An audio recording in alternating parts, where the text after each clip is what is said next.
জয়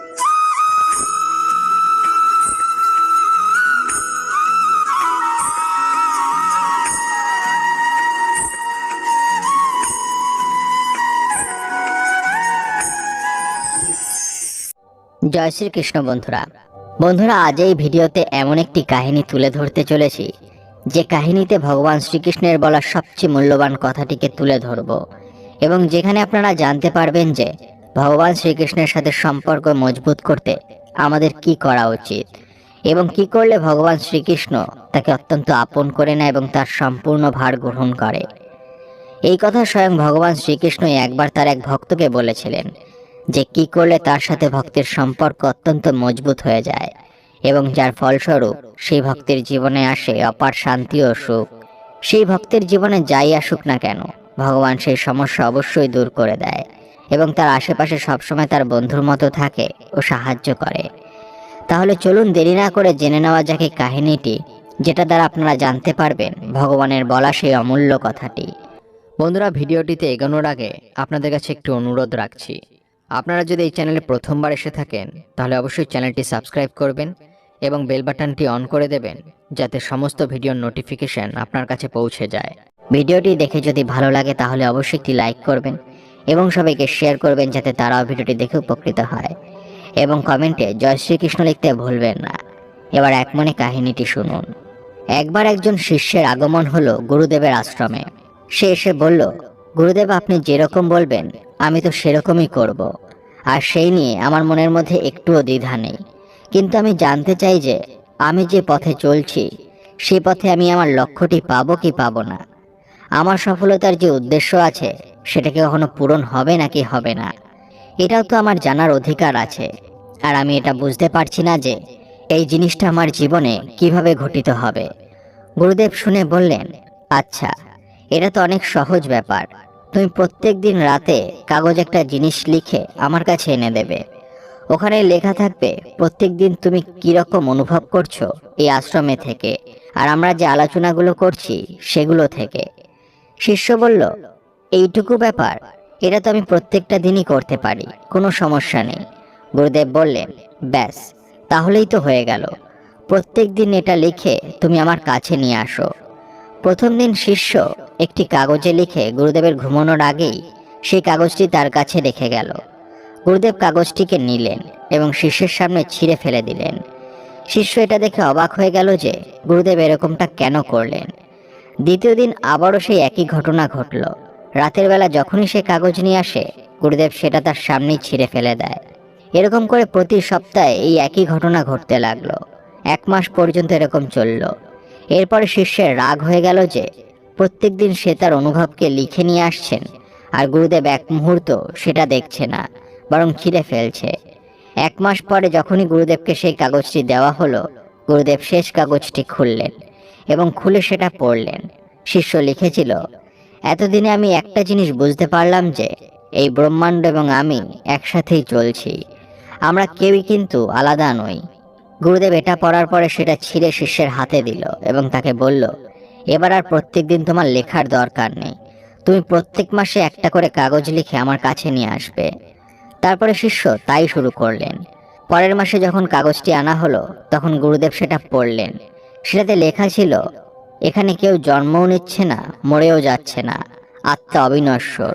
গুরুদেব পড়লেন এবং আনন্দিত হলেন এবং সেটা ছিঁড়ে তার হাতে দিলেন।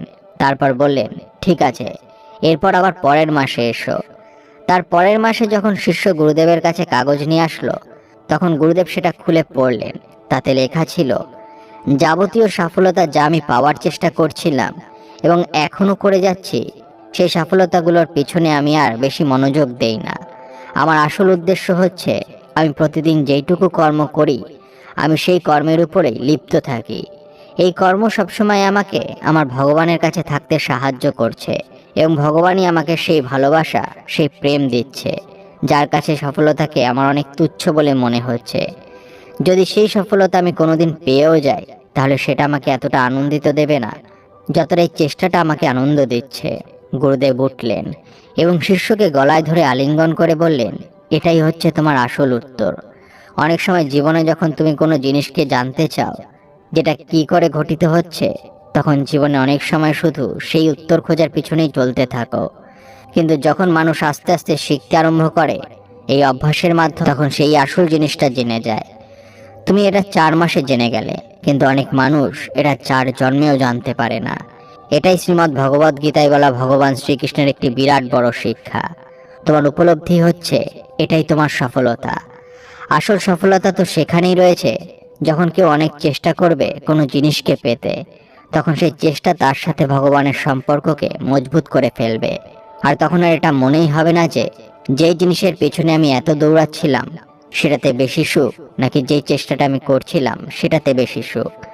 তখনই আপনার মনে হবে যে যে চেষ্টা যেই সময়টা ছিল সেটার থেকে বেশি সুন্দর আর কিছুই নয়। এই কাহিনীর মাধ্যমে আমরা এটাও বুঝতে শিখলাম যে সবসময় কোনো লক্ষ্যের পিছনে আমরা যে তীব্র গতিতে দৌড়াই, সেটা পাওয়ার পথে যে আনন্দটা আছে, আমরা সেটাকে ভুলে ওটা পেলে কিরকম হবে। আমরা সেই আনন্দটাকে বেশি খুঁজতে পছন্দ করি। অনেক ভালো মানুষ, অনেক সৎ মানুষ সেই সফলতার আনন্দকে পেয়ে তো যায়, কিন্তু সেই পথের আনন্দ উপভোগ করতে ভুলে যায়। এবার চলুন কিছু অনুপ্রেরণামূলক উক্তি শুনে নেওয়া যাক। লোকজনের অনেক ভিড় ছিল জীবনে, তাদের স্বার্থ পূরণ হয়ে গেছে, তারা এক এক করে জীবন থেকে বেরিয়ে গেছে। কাউকে ভালোবাসো, কিন্তু কখনো আশা রেখো না। কষ্ট ভালোবাসলে নয়, কারোর প্রতি আশা রাখলে হয়। এখন জীবনের থেকে কোনো ভরসা নেই, আর তুমি লোকজনের প্রতি বেশি ভরসা করে বসে আছো। তোমার ভালোবাসার মানুষ যখন তোমাকে সময় দেওয়া বন্ধ করে দেয়, তখন বুঝে নেবে সে আর তোমার নেই। আমি তো হাসি অন্যদেরকে হাসানোর জন্য, নয়তো মনের মধ্যে কষ্ট এতটাই রয়েছে যে ঠিক করে কাঁদতেও পারি না। যে ব্যক্তি আমাদের অনুভূতির কদর করে না, তার পিছনে পাগল হওয়া ভালোবাসা নয়, তাকে বলে বোকামি। উন্নতি এতটাই হয়েছে যে হাজার হাজার মাইল দূরে বসে থাকা লোকজনেদের আমরা দেখতে পারি, তাদের কথা শুনতে পারি। আর নির্লজ্জ আমরা এতটাই হয়েছি যে আমাদের পাশে বসে থাকা লোকজনের কষ্ট না আমরা দেখতে পারি আর না অনুভব করতে পারি। যখন বেছে নেওয়ার মতো কোনো বিকল্প থাকে না, তখন ছেড়ে দেওয়াটাও একটা বিকল্প হয়। ভালোবাসা আর ভোটের সময় যা প্রতিজ্ঞা করা হয় তাকে নিজের স্বার্থ পূরণ করা বলে।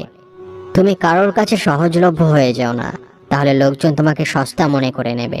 যদি আমার সহ্য করার মতো ক্ষমতা না থাকতো, তাহলে তোমারও কিছু বলার মতো সাহস থাকতো না। যেদিন থেকে কেউ তোমার অভ্যাস হয়ে যায়, সেই দিন থেকে সেই মানুষটা তোমাকে যে কোনো সময় বরবাদ করে দিতে পারে। যেমন করে ফুটন্ত জলের কখনো ছায়া দেখতে পাওয়া যায় না, ঠিক সেইভাবেই অস্থির মন নিয়েও কোনো সমস্যার সমাধান হয় না। এই জন্য শান্ত হয়ে দেখো, তুমি তোমার সমস্যার সমাধান খুঁজে পাবে। কারোর হাতটা তখনই ধরো যখন তুমি তার সাথে সারা জীবনের মতো থাকতে পারবে।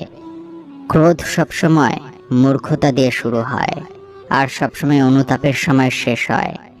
অহংকার বলে দেয় যে পয়সা কতটা আছে, আর সংস্কার বলে দেয় যে পরিবার কেমন। চোখ বলে দেয় যে চেহারা কেমন। কদর চরিত্রের হয়, নয়তো ছায়া মানুষের থেকে অনেক বড় হয়। অনেক সময় ভগবান আমাদের সম্পর্ক নিজেই ভেঙে দেয়, যাতে কেউ আমাদের জীবন খারাপ করতে না পারে। অন্যের আচরণের জন্য নিজের আভ্যন্তরীণ শান্তি নষ্ট হতে দিও না। বন্ধুরা, ভিডিওটি দেখে যদি ভালো লাগে তাহলে অবশ্যই একটি লাইক করবেন এবং সবাইকে শেয়ার করবেন, যাতে তারাও ভিডিওটি দেখে উপকৃত হয়।